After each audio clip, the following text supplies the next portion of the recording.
Before we start, is there someone that would like to serve as vice chair for tonight's meeting?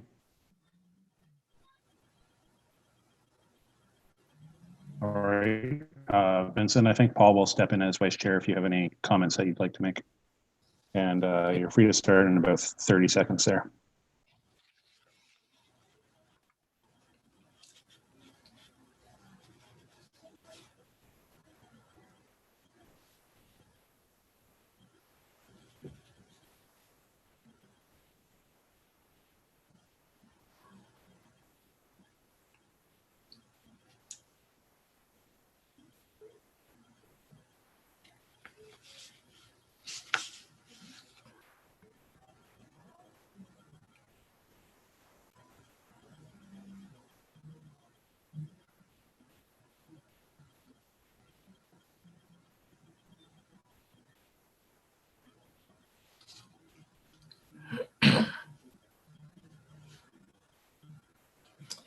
So hello and welcome to the Virtual Committee of Adjustments meeting.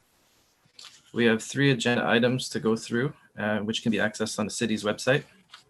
And if you would like to receive a written notice of application of decision, please send an email with your name, address, and file number to our Secretary Treasurer, Lindsay Stamen at lsthamann@cityofkingston.ca. So I will call the meeting to order at 5:30 and we will refer to the agenda. Can I have a motion to approve the agenda? Moved by Paul and seconded by Blaine. And all in favor? Unanimously carried. Has everyone had a chance to review the minutes that was sent? So can I have a motion that the Committee of Adjustment approve the minutes held on September 21st, 2020? So moved by Samna and seconded by Jordan. Mr. Chair. Mr. Chair, I see that. Sorry, go ahead, Paul. Sure. I just want to state that the minutes show me as present for the last meeting, and I was not there. So adjust the minutes accordingly. Thank you. Can we have I guess we probably need a motion to remove that. I can just make a note of that to adjust that. Okay, thanks. So now, are there any disclosures of pecuniary interests? Seeing as none, there have been no delegations, no requests for deferral, and no returning deferred items.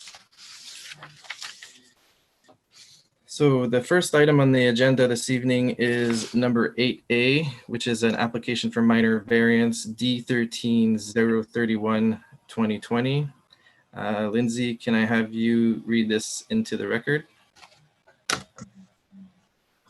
Through you, Mr. Chair, our first application tonight is for minor variance at 39 Chartwell Crescent, file number D13031-2020. And I'll turn it over to Jason Partridge, who is the planner on this file, for a brief presentation. Can everyone hear me? Yep, okay. So through you, Chair, this is minor variance application for 39 Chartwell Crescent, D13031-2020 is the file number. Next slide, please. James, next slide, thanks. So purpose and effect of this, go back one, James. So the purpose and effect of this application is to construct a second floor addition over top of the existing garage within the front yard near the western front property line. The total area of the proposed second floor addition will be 39.02 square meters. The minor variances required for this construction is to decrease the minimum front yard interior setbacks. The proposed second floor addition is in keeping with the intent of the zoning bylaw and represents appropriate and desirable development of the lot. Next slide, please. So there's 2 variances for this. So the first one would be the interior side lot line. The applicant is just proposing a 0.3 meters. And the second one will be for the front lot line, and it's the applicant is requesting a 0.5 meters. So next slide, please. So this is the location. It's on Chartwell Crescent. So this is south of Gore Road, and Chartwell Crescent comes off Grenadier Crescent, which is also connected to Highway 15. Next slide, please.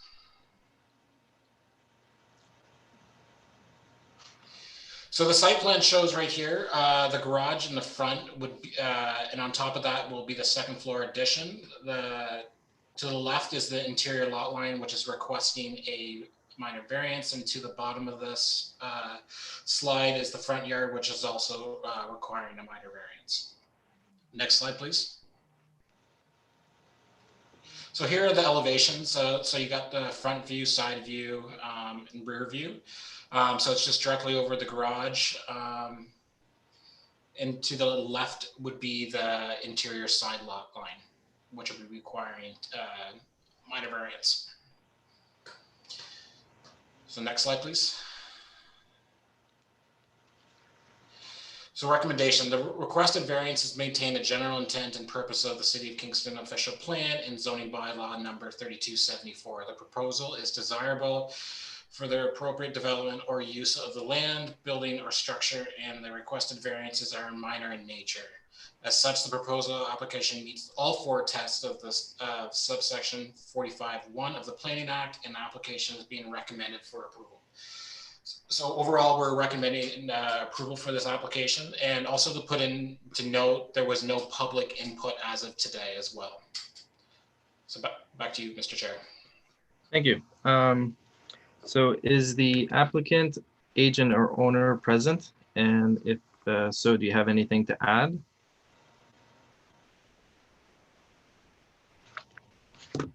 Unmute. Sorry. There we go. I unmuted. I was speaking, okay. But yes, I'm Joe from KB Homes, and I'm the agent. Okay. And sorry, go ahead. Oh, I was going to say, can I have your, you said your name and address for the record, please? Sure. It's Joe Ruffalo, and it's 110 Railway Street, Kingston, Ontario. And I'm the agent for 39 Chartwell.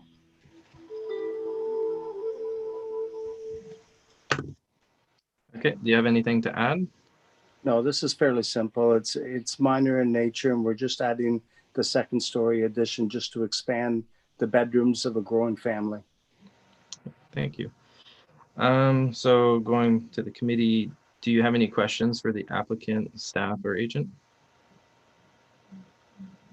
Blaine? Yeah, just a quick question. Can we go back and get the photos of the elevation?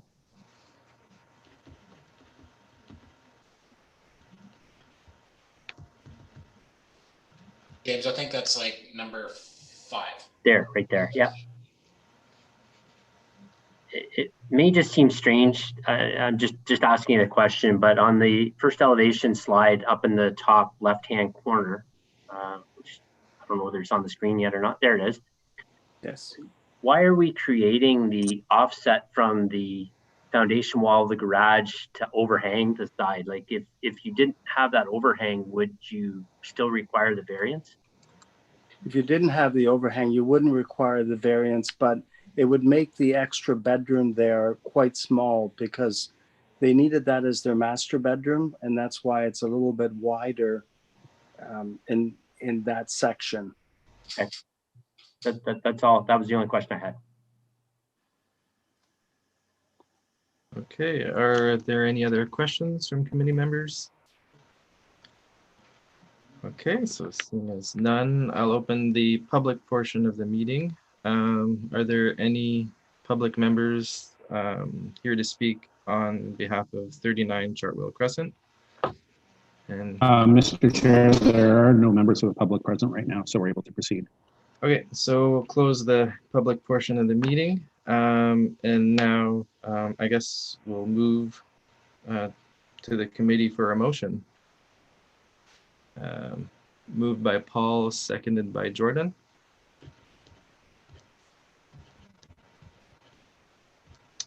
All in favor, raise your hand. It's carried unanimously.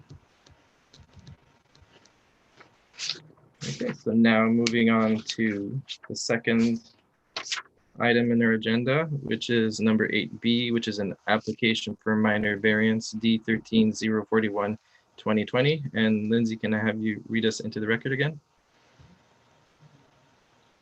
Through you, Mr. Chair, 8B is an application for minor variance, file number D13041 2020 at 2616 Woodburn Road.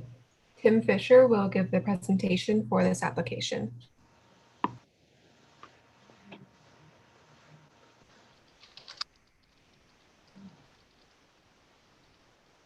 Sure. Can you guys hear me? Yep. Okay, great.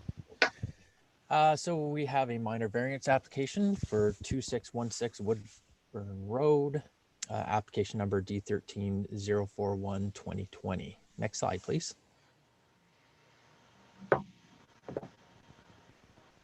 So the applicant is requesting a reduction in the minimum side yard setback requirement in the restricted rural A1 zone in zoning bylaw 3274 from 12 meters to 1.2 meters to construct a 70 square meter addition to the rear of an existing detached garage. The proposal will maintain the existing setback of the existing garage along the western lot line. Next slide. As you can see here, only one variance is required. Okay, next slide again. There we go. So the property is located on the north side of Woodburn Road. As you can tell, it's quite a large property. It is located within a prime agricultural designation within the official plan. And it does have an agricultural use on the property. It also has a single family dwelling home on it with a detached garage as well. The detached garage is for residential use. However, they're looking at just expanding it just to have a little more room for like a workshop and for additional vehicles, that type of thing. Next slide. As you can see here, you can see the two-story house along the southern portion. There are two barns on the property, the existing garage, and as you can tell, they're trying to keep the existing building line along the western lot line. If, of course, if they were to comply with the setback of 12 meters, they will be almost sitting in the middle of the two barns. So they just want to expand on the existing garage, and this is the most likely place in order to do it. Next slide. So public notice and input. Public notice was sent 10 days prior in advance of the public meeting, and a courtesy notice was also placed in the WIG standard. At this time, no written public comments or concerns were received prior to the public meeting. Next slide.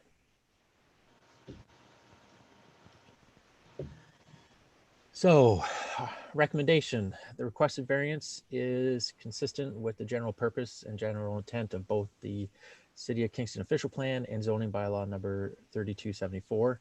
The variance meets all four tests under the Planning Act, and as such, the application is being recommended for approval, subject to the proposed conditions as you see on the slide. Approval of the application will allow for the construction of a 70 square meter addition to an existing detached garage located in the rear of the single detached dwelling, or at the rear of the single detached dwelling. The proposed development is not anticipated to have any adverse impacts on the abutting properties. I leave this in your hands. Yeah, thank you. So I will ask if the applicant, agent, or owner is present and if they have anything to add. And if they do, if they could identify themselves by name and address for the record. Hi, good evening, everybody. It's Alex Adams here from the Boulevard Group, just representing the owner on this application. No comment further than what's in the report and Tim's recommendation tonight. Thank you. Thanks, Alex. So I will go to the committee members. Do you have any questions for the applicant, staff, or agent?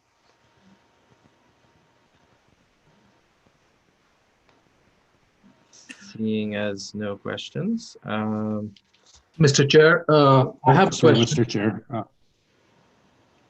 Pardon? I had a question for Oh, you have a staff. question? Okay. The garage, which is already sitting on that lot, that's also, did that also go through this variance process? Through you, Mr. Chair, no, this, that garage was built years ago before, and it would have tentatively complied to the bylaw requirements. Thank you. Any other questions? Seeing as none. So can I have somebody to move on this? Moved by Jordan, seconded by Somnath. And all in favor?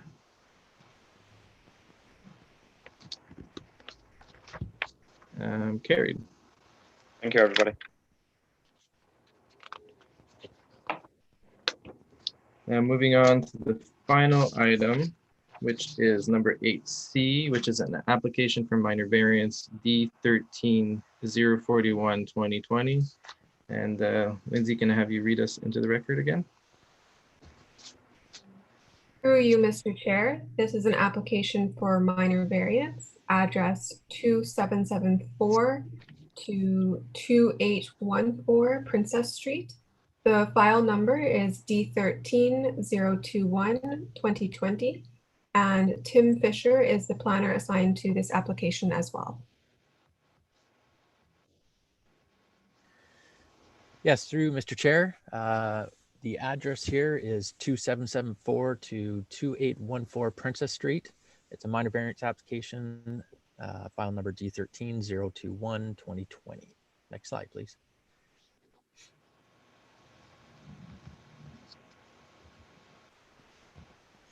So the applicant is requesting a reduction in the minimum number of required parking spaces for the reduction and the reduction of the width of a parking stall. An additional variance is also requested to increase the maximum gross leasable area of all buildings and structures. The variances are requested in order to construct a one-story, 891.6 square meter building containing approximately 8 commercial units located on the northern portion of the site to the rear of the eastern building. The applicant has submitted the minor variance application prior to submitting site plan or any other applications. They've applied for the variance in order to see if they can obtain approval prior to final site design and getting the site plan in. Next slide, please. So 3 variances are requested: the maximum gross leasable area of all buildings, the parking area regulation, and the parking space dimensions. Next slide, please. So the property we are dealing with here is a commercial property on the corner of Bay Ridge, or actually the northeastern corner of Bay Ridge and Princess Street. As you can see, there's 2 large commercial buildings, and there's also a, as you can see on the bottom left-hand side, there is a gas station there as well.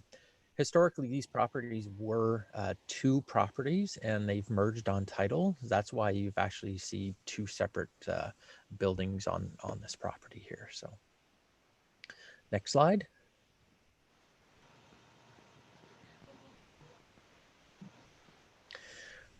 So here's the site plan. I don't know if you could see it too well here, but they are showing a fire route, which is the red lines coming off of Princess Street, going in between the two buildings, and veering off to the east. Right above where it does say Lot 8, you see a green line. Now that line represents, you can see the 8 units that are broken up here for the proposed structure. That structure will be set back from the residential buildings or residential lots to the north. So there would be a landscape buffer between the two. Parking, as you could see, they are going to be providing accessible parking spaces on the property, which comply with the zoning bylaw. And however, they are reducing the size and the number of parking spaces in order to accompany the additional parking for the back and also for the existing parking on the site. Next slide. So public notice and input. A notice of the statutory public meeting was provided in the advertisement of the Kingston Whig Standard at least 10 days prior to advance of the meeting. Courtesy notice was also placed in the Kingston Whig Standard. At this time, no written public comments or concerns were received prior to the public meeting. Sorry, next slide. So our recommendation here, the requested variances are consistent with the general purpose and general intent of both the City of Kingston official plan and zoning bylaw number 7626. The variances meet all 4 tests under the Planning Act, and as such, the application is being recommended for approval, subject to the proposed conditions, as you can see.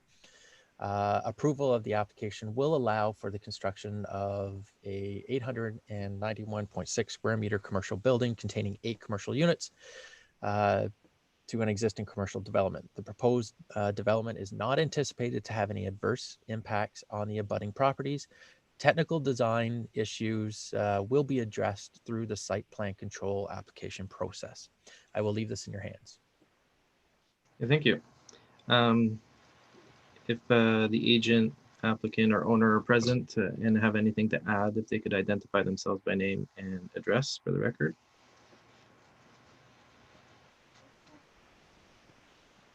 Thank you and good evening. Can everyone hear me? Yes. Thank you. My name is Yuko Leclerc. I'm a planner with Foten Planning and Design. I'm here on behalf of the applicants, TACO Limited, and I have nothing to add. I've reviewed the staff report. I agree with the recommendation, but I'm happy to answer any questions or comments from this committee or from the public. Thank you. Okay, now for the committee, do you have any questions for the applicant, staff, or agent? Jordan? The abutting properties to the north, are they residential properties? Through you, Mr. Chair, yes, you are correct. They are residential. And we haven't heard anything from anybody from those residences, is that right? That's correct. Are there any other questions? Paul?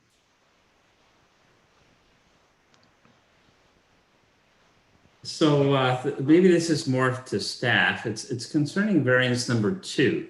The report refers to a parking study conducted by McIntosh Perry Consulting Engineers. Did staff review that parking study? Through you, Mr. Chair, yes, we did. I'm just trying to get the scope of what the variance here is. It's going from 5.4 parking spaces per 100 square meters to request is going to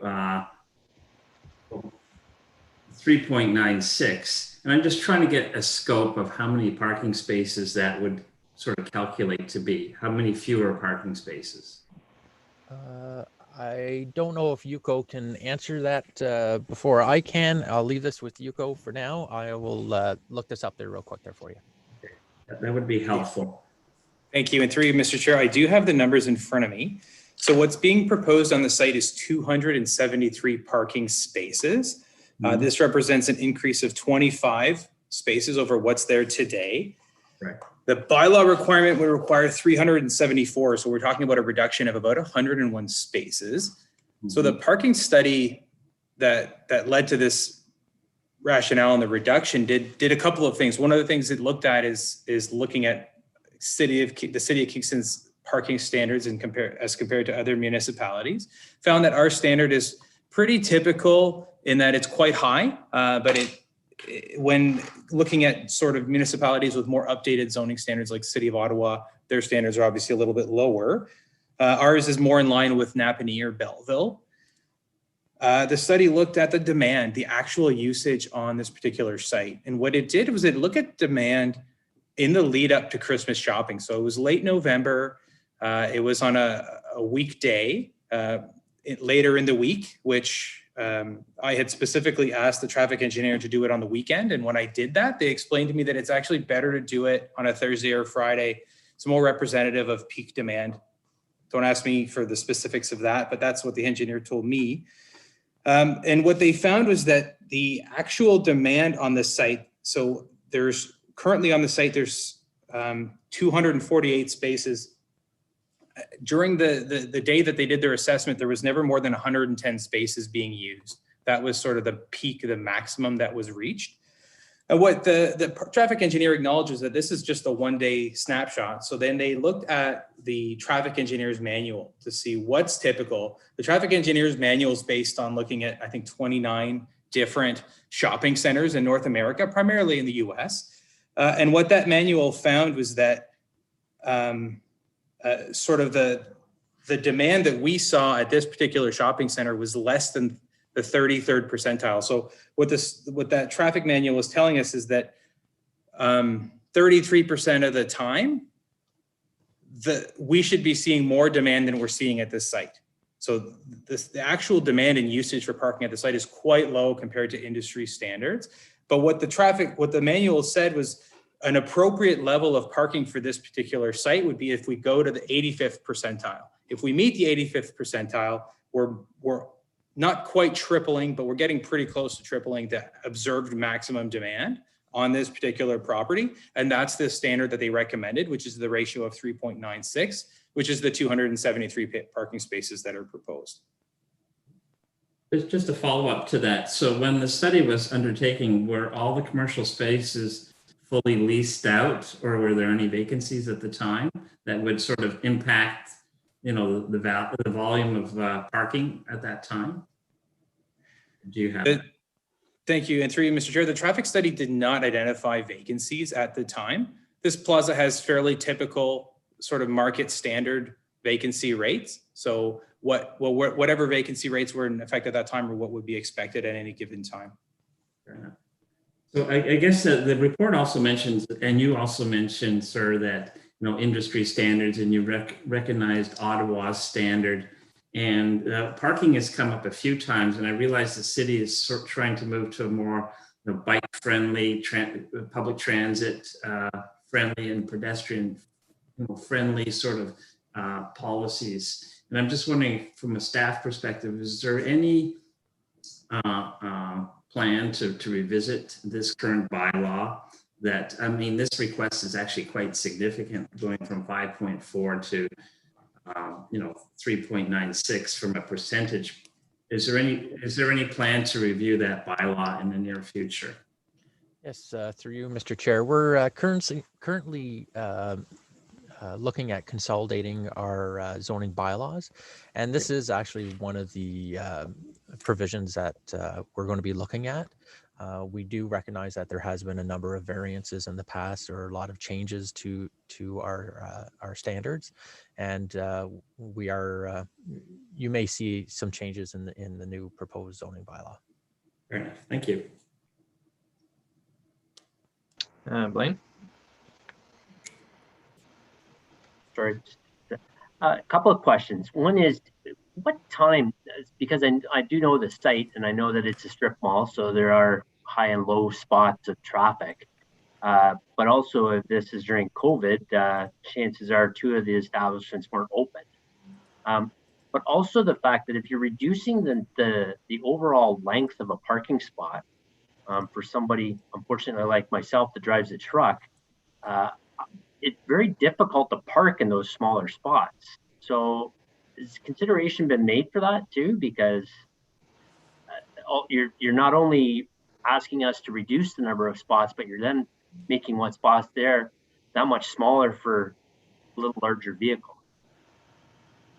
Thank you, and through you, Mr. Chair. So I'll start with the question regarding, I think the first question was time of day of when the study was completed. Was that right? And thank you for those questions. So the first question, the study was done in November 2019. So it was done pre-COVID, and it was done. It was a study done over the course of an entire day. So what it found was that the observed peak in demand was just after lunch. It was just sort of around, I think around 1 p.m. Okay. And does that answer that question?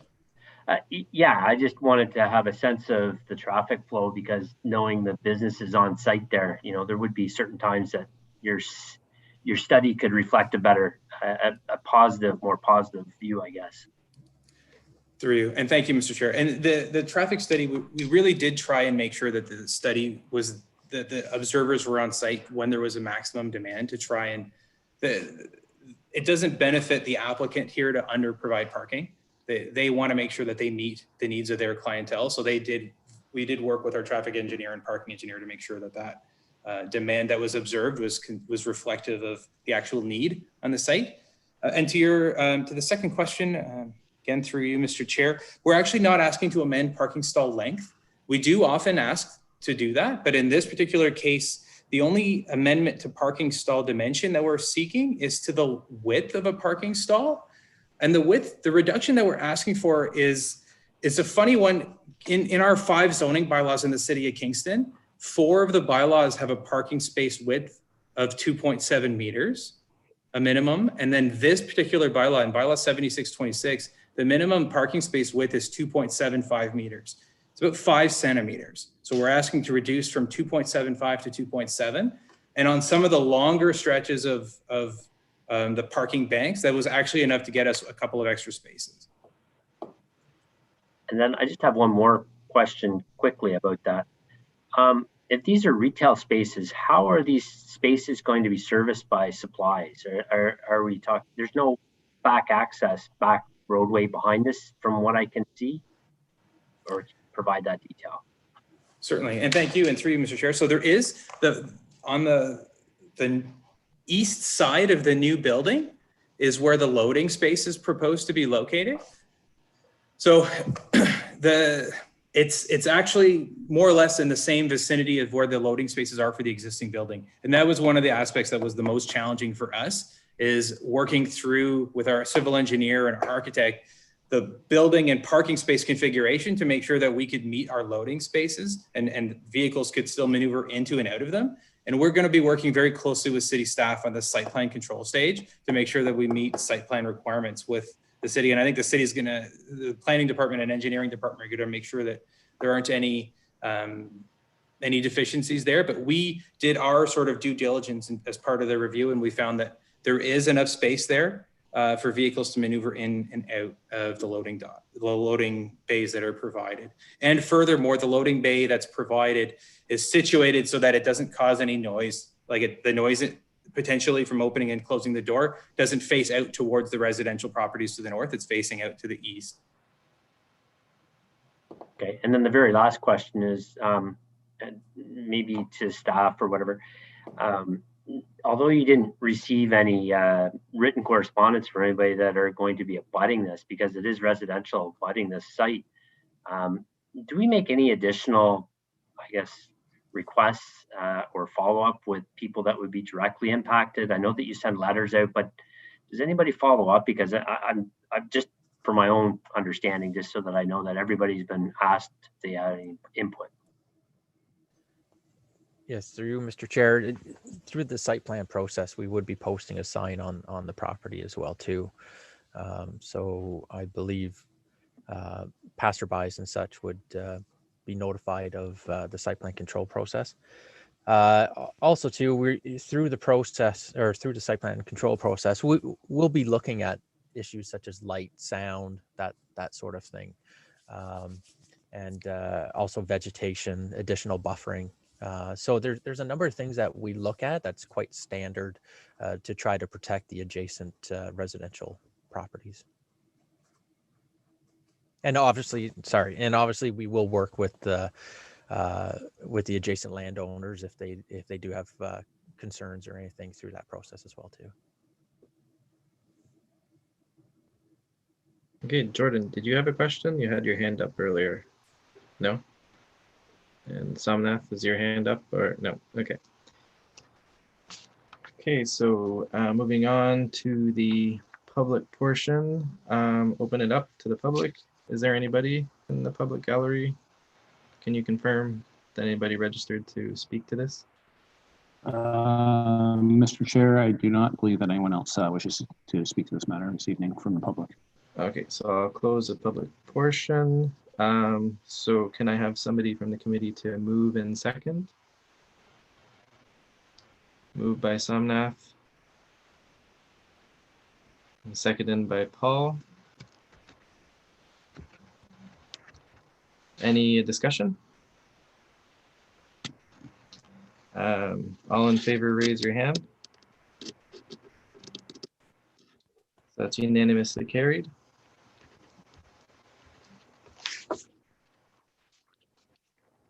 Okay, so those are all the applications for this evening. So we have no motions and no notices of motion, and there is no other business. Does anybody have any comments or questions about the delegated authority applications in progress that you received? No, there's been no correspondence, and the date of the next meeting is scheduled for November 16th, 2020. Can I have a motion to adjourn? Moved by Blaine, seconded by Somnath. All in favor? Okay, well, thank you and see you next month.